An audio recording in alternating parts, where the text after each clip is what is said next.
IT의 신!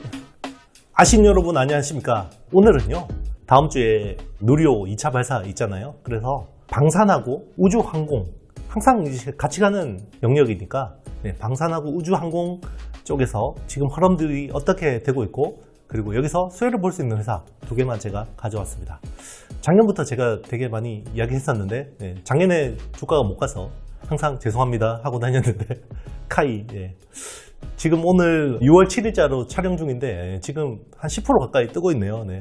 그래서 좀 부담스럽습니다. 여러분, 왜 또 이렇게 떠 있는 거 가져오냐. 옛날 영상 안 보신 분들은 쟤는 항상 꼭지에 있는 거 가져온다는 이야기 많이 하시니까 카이는 제가 쌀 때 이야기했습니다. 물리신 분들 아시죠? 그래서 이제 우리 한국 방산 산업 그리고 우주항공 산업에 대해서 좀 항상 같이 가는 방산과 우주항공의 콜라보.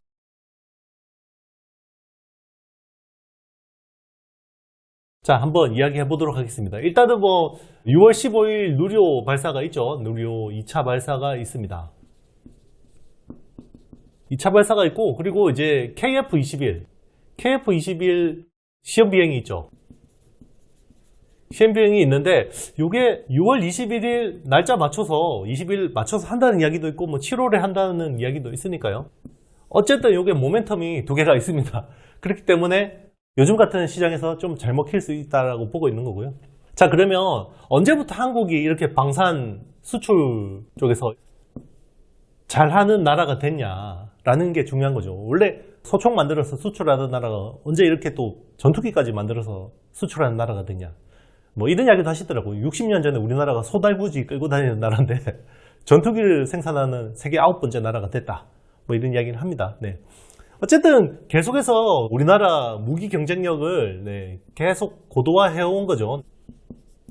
왜냐하면 우리는 분단 국가니까, 그죠? 북한을 또 이제 항상 생각해야 되기 때문에 무기를 고도화할 수밖에 없었던 거고, 그리고 이제 단순 무기가 아니라 무기 시스템까지 같이 한 거죠.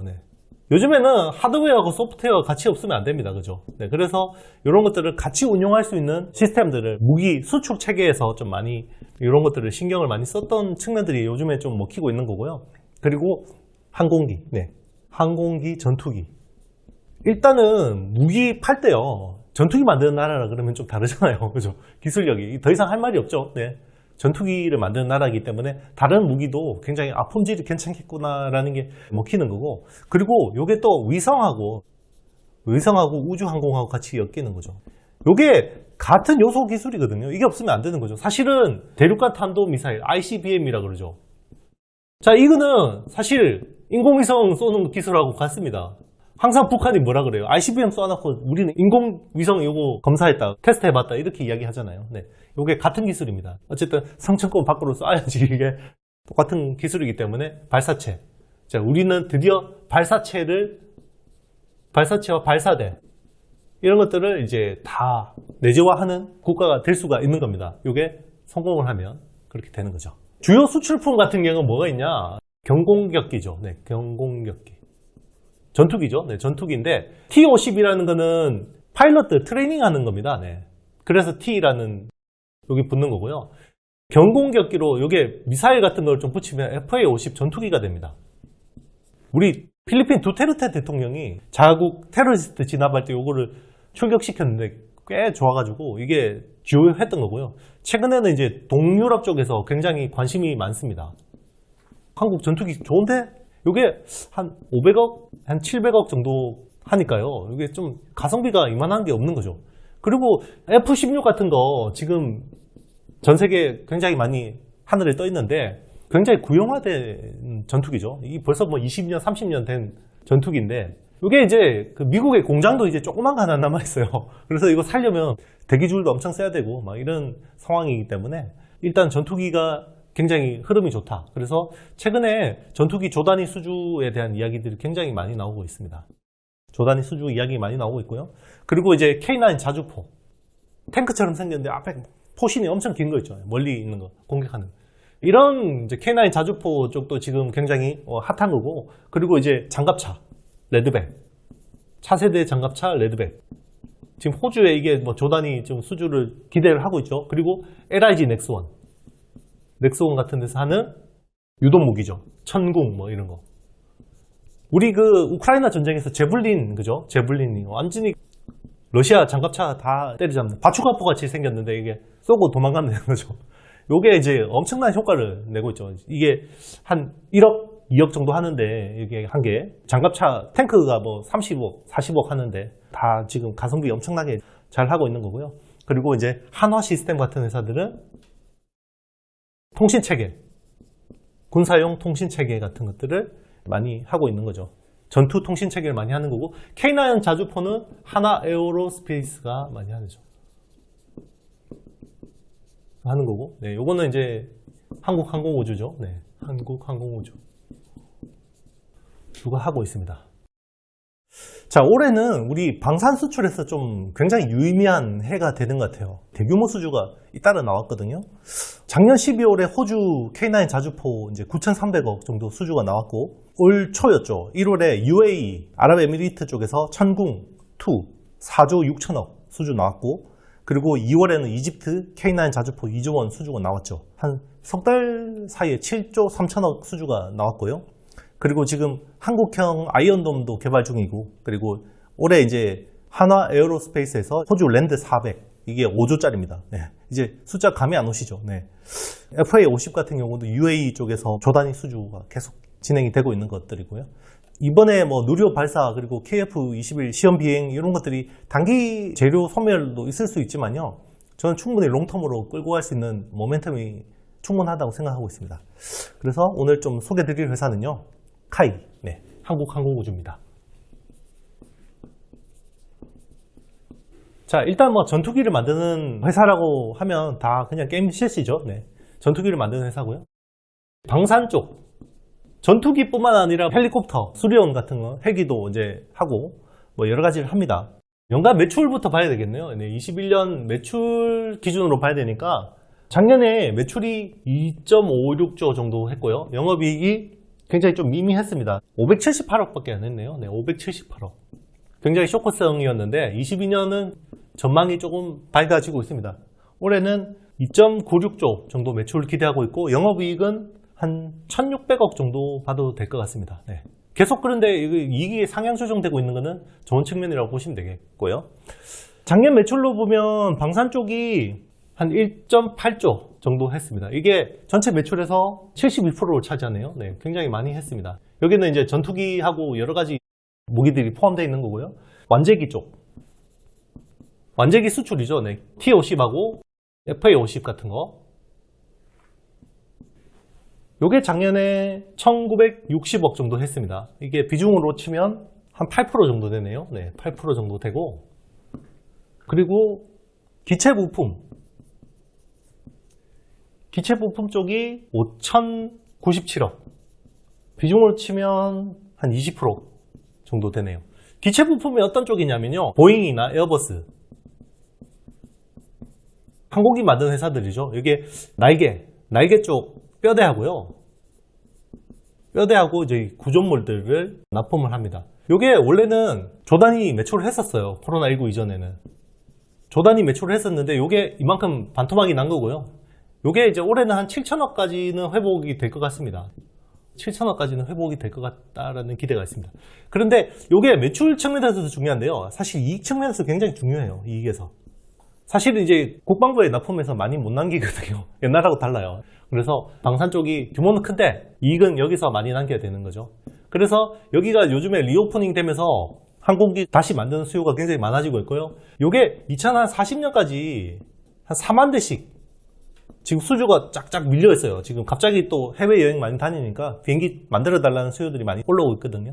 네, 이런 것들은 충분히 긍정적인 포인트라고 보시면 되고요. 사실 제일 중요한 거는 결국 FA50, T50, KF-21 이런 것들이 결국 기대감을 잘 주는 거고요. 지금 T50하고 이런 쪽은요. 미국 쪽이 공군하고 해군 쪽에서 지금 전투기 트레이닝기 바꿔야 되거든요. 그러니까 전투할 때는 F-35를 탄다 그러더라도 이거 가지고 훈련하기에는 부담스럽잖아요. 그죠? 너무 비싸니까. 그래서 T-50 같은 걸로 훈련을 할 수가 있는 거거든요. 그래서 이런 쪽으로 만약에 터지면 이게 대박인 겁니다. 네. 굉장히 모멘텀이 있다 보시면 되고요. 그리고 누리호 같은 경우는 전체 시스템을 전체 시스템을 총괄하는 게 한국항공우주고요. 그리고 탱크하고 동체 이런 것들을 또 한국항공우주가 담당을 합니다. 네, 그래서 어쨌든 누리호 2차 발사는 이 회사의 측면에서 굉장히 중요한 거고요. 그리고 이 모든 요소 기술들을 한국항공우주연구소에서 개발을 하겠죠. 그거를 기술 이전을 다 여기에다 합니다. 항모연에서 연구 개발한 것들은 다 사업화를 할 때는 카이 쪽으로 간다는 게 중요한 포인트겠습니다. 자, 제가 카이하고 같이 소개해드릴 회사는요, 한화 에어로스페이스입니다. 이름도 길고요. 이 회사는 좀 복잡합니다. 한화그룹의 중간 지주사 역할을 하거든요. 그래서 굉장히 사업이 많아요. 네, 사업이 많고 연결로 잡히는 것도 많고요. 일단 테크윈이라는 회사가 있고, 그리고 디펜스, 한화 디펜스죠. 그리고 파워 시스템, 그리고 정밀기계, 그리고 시스템, 이렇게 있고요. 한화 에어로스페이스가 또 이제 본 매출이 또 여기서 잡힐 거고요. 한화 에어로스페이스는 작년에 1.45조 정도 본 매출했고, 올해는 한 1.55조 정도 매출이 기대됩니다. 테크윈은 작년에 6,800억 정도를 했고요. 올해는 한 9,100억 정도가 기대가 되고 있습니다. 디펜스 쪽은 1.47조 정도 되고요. 요게 올해는 1.64조. 그리고 파워 시스템이 2,820억. 올해는 3,670억. 그리고 정밀기계가 5,900억. 그리고 이게 6,300억 올해 예상이 되고 있습니다. 시스템 쪽이 2조 900억 작년 했고, 올해는 2.33조 정도 예상이 되고 있습니다. 굉장히 복잡하죠. 네. 그리고 여기에 또 세트랙 아이라고 또 인수했어요. 네, 세트랙 아이. 이거는 이제 민간 위성 업체죠. 네. 위성 제작하는 업체고요. 여기도 이제 또 연결로 잡힙니다. 연결로 잡히고. 그래서 사실 분석하는 사람들이 되게 싫어하는 회사예요. 이 회사는 약간 항공기 엔진 사업을 이제 주력으로 하는 회사고요. 이제 시큐리티도 하고 방산도 하고 에너지 장비, 산업용 장비 같은 여러 가지 자회사들을 두고 있는 거고요. 자, 일단 영역으로 보면 방산 쪽이 한 53%, 작년 매출 기준으로 53% 정도 차지하고요. 그리고 항공 엔진 쪽이 22%. 그리고 이제 시큐리티, 보안 하고 이제 산업용 장비 요쪽이 한 20%, 그리고 에너지 장비 요게 한 5%. 이렇게 영역으로 보시면 되겠습니다. 일단은 이제 굉장히 많이 복잡한데, 이게 원래는 테크윈은 삼성 테크윈이었어요. 옛날에 삼성 테크윈이었거든요. 삼성 테크윈인데 요게 2015년도에 인수를 했습니다. 네, 인수했고요. 삼성 테크윈을 인수를 했고, 그리고 종속사로 한화 시스템이 따라온 거죠. 네, 한화 시스템이 따라온 건데, 요게 원래는 삼성 탈레스였어요. 삼성 탈레스. 그래서 한화 시스템이 된 거고요. 그리고 한화 디펜스는 2016년에 두산에서 인수했습니다. 당시 두산 DST였고요. DST를 인수했고, 그리고 이제 2021년에는 세트랙 아이까지 인수를 했죠. 네. 이런 히스토리가 있다라고 생각하시면 되겠고요. 에어로스페이스는 가스터빈이나 엔진 부품을 한다고 생각하시면 되고요. 테크윈 같은 경우는 CCTV하고 마운터를 하거든요. 칩 마운터를 또 한다. 칩 마운터를 한다. 이런 것들을 원래 삼성 테크윈 이런 것들을 했었거든요. 그리고 이제 디펜스가 이제 자주포하고 장갑차. 분석 딱 하기 싫게 생겼죠, 여러분. 저도 되게 힘들어요, 여러분. 네. 그리고 파워 시스템 쪽이 공기하고 가스 압축기 쪽을 하고 있고요. 그리고 한화 시스템이 통신 장비, 군사용 통신 뭐 이런 것들을 합니다. 뭐 이렇게 생각하시면 됩니다. 자, 원래 올해 들어와서는요, 한화 에어로스페이스가 원래 작년보다 감익이 될 거라고 생각했어요. 이익이 줄 거라고 생각했거든요. 그런데 1분기가 생각보다 서프라이즈가 나왔습니다. 1분기가요, 매출이 1조 4천억 나왔고요. 영업이익이 664억이 나왔습니다. 원래 한 400억 정도 추정했거든요. 왜 그러면 이렇게 잘 나왔냐? 하나테크윈이 큰 역할을 했습니다. 네, 이게 민수 쪽에서 큰 역할을 했고요. 전년 대비 45% 매출이 증가했고 영업이익률은 15%나 나왔습니다. 그게 좀 컸다고 보시면 되고요. 그리고 지금 군사 쪽이 생각보다 좋아요. 왜냐하면 우크라이나 러시아 전쟁으로 무기 재고들이 빨리 소진되고 있고요. 다시 재고 축적을 하려는 니즈들이 많고 있습니다. 특히 K9 자주포 쪽도 수주 흐름이 좋기 때문에요. 그래서 이게 2분기가 군수 부분이 좀 회복될 수 있는 이런 것들이 있기 때문에 충분히 또 좋아질 수 있고, 그리고 리오퍼닝으로 인해서 항공기 제작이 늘고 있잖아요. 제가 카이 설명하면서 말씀드렸고, 이런 것들이 또 수혜를 볼 수 있다라고 생각하고 있습니다. 그러면 이제 투자 포인트는 뭐냐면, 일단은 내년부터 호주하고 이집트 K9 자주포 3조 정도 수주받은 게 실적으로 반영이 되기 시작하고요. 이게 숫자로 반영이 됩니다. 그리고 이제 지금 전 세계적으로 깔려있는 자주포 중에 절반이 우리나라 거거든요. 벌써 지금 호주가 8번째, 이집트가 9번째 이 자주포, K9 자주포 운영국이 됐고, 지난 20년간 수출한 것보다 이번에 수주받은 게 2배가 많아요. 네, 2배 많습니다. 그만큼 좀 기대하고 있고, 조만간 기대하는 측면은 영국 자주포 또 교체 시기가 오고 있거든요. 이것도 큰 규모입니다. 네, 교체 사업도 큰 규모이기 때문에 한번 눈여겨보시면 좋겠습니다. 자, 여러분 즐거운 Q&A 시간입니다. 신짱님이 남겨주셨어요. PCB 관련주가 최근 급락 나오는데 모건 스탠리 리포트 의견에 대해서 어떻게 생각하시는지 궁금합니다. 라고 말씀하셨어요. 외국계 리포트가 참 이게 큰 영향을 미치네요. 어쨌든 주가라는 거는요, 실적하고 기대감의 함수잖아요. 실적은 좋아요. 물론 이제 실적이 저는 꺾일 거라고 생각하진 않습니다. 왜냐하면 플립칩 BGA나 이런 것들이 장비 리드 타임이 너무 길어져 가지고요. 지금 발주를 내도요, 받는 게 한 1년 6개월 뒤에 받기 때문에 이게 생산량 증대 효과는 최소한 1년 걸린다고 보고 있거든요. 그 사이는 괜찮을 겁니다.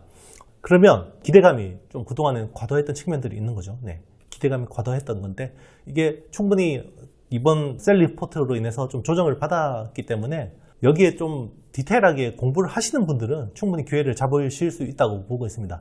근데 그냥 어설프게 따라잡으면요, 좀 쉽지 않을 수도 있으니까요. 투자의 판단은 여러분들이 잘 하시면 좋겠습니다. 오늘 영상이 마음에 드셨다면요, 좋아요, 구독, 알림, 댓글 많이 남겨주시고요. 네, 주말 기간 동안 푹 꿀잠 주무시고요.